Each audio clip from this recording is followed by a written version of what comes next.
This is Josh Wright after Absolute 1, Bath 1. Late goal, but you got the point. Yeah, it's about time we got a late one to get something from it. I've been thinking it to myself. I'm looking around results over the first 2-3 weeks and keep seeing late goals for teams to either get an equaliser or to actually nick it. And I said something in the week to someone about it. But listen, all in all, Chaz, I was really disappointed first half. Really disappointed. And listen, the goal aside, we all know it's not a goal. I don't know how much people knew or heard, but credit to the referee, and there's not much that can be done after, but he's held his hands up to me and he said he wished he could have changed his decision at the time because he knew he was wrong. What exactly happened? So obviously the free kick comes and the boy takes it too quickly, but after he takes it, the referee blows the whistle. So the ball's now in play, but the ref's blown his whistle. We all know what you do if the ref blows. It's a stoppage or it's something. Everyone stops, including their players, including their player who scored the goal. So is it the fact that the free kick can't be taken until the referee's blown his whistle? Well, yeah, so he's blown the whistle after it's been taken. If you want to put your hand on and play quickly, you're up, but he's blown a whistle after. So everyone naturally just stops with the whistle. As you say, play to the referee's whistle. Everyone has at that time. He's then suddenly just allowed it to then go on after we've all stopped and turned and... Listen, it's crazy. It's crazy. Is it a penalty on Toby? Maybe. I think the handball as well, second half. But that decisions aside, I wasn't happy. I wasn't happy with our first half performance. Credit to Bath. You have to give credit to other opposition.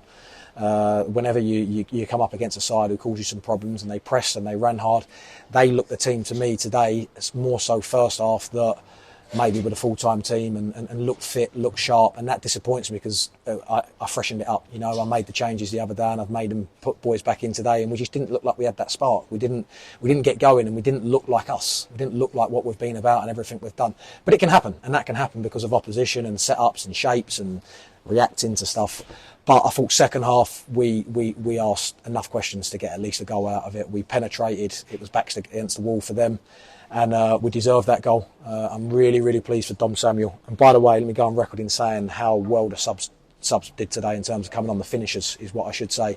I thought every single one of them had a massive effect, and that's why I need my squad. That's why I need my team. We didn't quite get it on Saturday, but we got it today, and the credit to all of them. And I'm so delighted for Dom Samuels, because whether people remember or knew, it was a year to today when he did his leg at Braintree, and he's had a tough year. And he's just showing glimpses and he's just getting himself back going, and Dom's a top player and he deserved that goal. And I think it was the least we deserved in the end, but without playing with any style or how we want to be. It was an ugly game, but you have to do it sometimes. I just said to them then, you have to roll your sleeves up at any level. We're going to have to dig deep against sides at home, against sides away. We have to show more of that other side. It was just a bit men versus boys first half. And that disappointed me, but what made me proud was the second half performance, the way they dug in, the way they asked questions, the way they penetrated, and the way they deserved to get that goal. You mentioned last week at Slough, or Saturday at Slough, was a 2-0 defeat. Very disappointing for everybody. Yeah. You mentioned the first half wasn't great. You weren't really at it. Do you think there's possibly a hangover from that result on Saturday, and they needed to sort of get it out of their system? In the second half, they were looking much more like they were before. No, I picked a team on Saturday to win 2 games, and by that I mean I thought we'd have plenty and have enough to go there with what we went with, because let me tell you now, this squad's very competitive, and whoever doesn't start, as I've said a few times now, is very unlucky and have been. It's only because we've gone 1 win, 2 wins, 3 wins where there's not been loads of changes. And I thought we'd be more than comfortable to get a result at Slough. Conceding early was the worst thing we could have done at Slough in any game, conceding early, and that was disappointing, a little bit like today. But as you say, it might have been a little bit of a sort of, not so much a hangover, but where we were riding so high with the first 3 games and then we took a punch to the nose on Saturday. Did we quite react in the right way? Did we think it's just going to click again because we won the first 3 games, we give or take that 11, barring 1 or 2, it was just going to happen again, which it doesn't. Nothing in life comes easy, nothing comes free, and no one's going to give you anything, especially when you're one of the bigger sides of the division and people see you as a coup, and people see if you get a result it's going to be a massive one. Not disrespectful, people see it as a cup final, but people see it as a big day, it's a big game.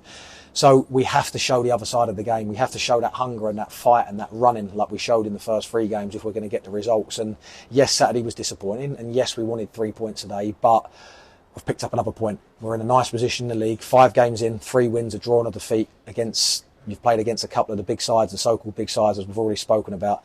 It's a decent start. It's a decent start. Could it have been better? Yes, but could it have been worse? Obviously, of course it could. So we have to dust ourselves down now. We have to recover right this week. We have to look at where we went wrong and what we've done right over the course of the last couple of games, and we have to make sure that we go into the weekend harder with a Saturday, Tuesday to come, and we have to obviously get it right, get the tactics right, get the team right, and make sure we go at the levels that we showed in the first few games. Just to draw a line under what happened on Saturday, I'm sorry to go back to it, but you made 6 changes going into that game, and you had the players in the squad to be able to do that. You made 7 changes today, so you sort of steadied the ship in a way, but 13 changes in 2 games is a lot of changes. And now, do you feel that things can settle down a bit now? Well, it's certainly because you don't. When do you ever play 2 games in 48 hours? And it's less than 48 hours by the time you come off the pitch on a Friday. And I've built a squad that I've got 2 very strong 11s plus, if you like, and I felt it was the right time to freshen it up. We'd just gone Saturday, Tuesday. There was a lot of energy used on the Tuesday night. We knew we had Saturday and Monday to come, and who knows if I'd have played the team that we'd been playing, that if we didn't get the result, then I'm chasing my tail a little bit, and I'm a bit like, well, now do I make the changes? Do I not? Would we have got injuries? There's all this sort of thinking comes into it, and hindsight's a wonderful thing. You just don't know. But what's to say that we wouldn't have still won the game if I did go with that team, or we wouldn't have conceded that early goal? You just never know. Will I be making that many changes over the course of the season when it's a Saturday, Tuesday or a Saturday? Of course I wouldn't. I only did it because of the quick succession in games, and the boys deserved it. Some of them boys that have been waiting and haven't had their opportunity or haven't got the minutes that they've wanted deserved it, and they were chomping at the bit. And did I expect better? Yes, but it wasn't just because those boys come in. It was just the game, the way it played out. They were fighting for their lives on the day. They'd had a bad start. Slough, it's a tough place, and we conceded an early goal, and they made it difficult for us. We broke these down today, Bath, but we couldn't do that on Saturday. But moving forward, of course, I like a settled team. I like a little bit of rotation, a bit of freshness, but absolutely, you wouldn't make that many changes on a Saturday, Tuesday. But this is a freak situation, barring Christmas and New Year from time to time. You don't ever do 2 in 48 hours. But you've got 2 away games coming up in quick succession. You've got Hampton on Saturday, then you've got Hemel away on the Tuesday.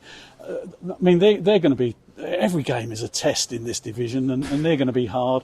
What do you expect of Hampton from their start to the season? This is a really, really tough division this year. A really, really tough division. The competitiveness in it and the quality is getting better and better at every level. And I think they might have just won again today. I was told Hampton and scored some good times in terms of their 2 goals that they scored. But Hampton will be like every other side that we come up against. They'll throw a different test. They'll throw up a different test against us. It's a tough place to go. We'll have to be at our best. Like I said to the boys today, we'll have to be at our best to get 3 points today, and we wasn't, but we managed to get a point out of it. But we'll have to be at our best again on Saturday. It's going to be a tough game, and then we go back to a 3G on Tuesday night at Hemel, and it's a quick turnaround. The squad will need managing. We will need to pick 2 teams that we feel, will they be the same 11? Who knows? Maybe not. But we'll depends on Saturday, I guess. Of course it does. Depends on result, depends on fatigue, depends on injury and suspension. All these factors come into it. But we'll be ready going into the first game, 1 game at a time. Like I took each of these 5 games, 1 game at a time, and it's been a good start. But now we need to back that up now with the next block of games, that we go and get the right results that we need, that could leave us in a really nice position. Well, you're in that good position now, as you say. Build on that, and everything's looking good. That's the plan. We're in a nice position. It's been a good start, but now we have to build on it, and now we have to really put our foot on the gas to kick on, to take us to the next step. Well, it was a late goal, but it was one that made everybody happy as they left the ground, I think. That's the main thing. Listen, point, and then we now build on it. Cheers, Josh. Thank you.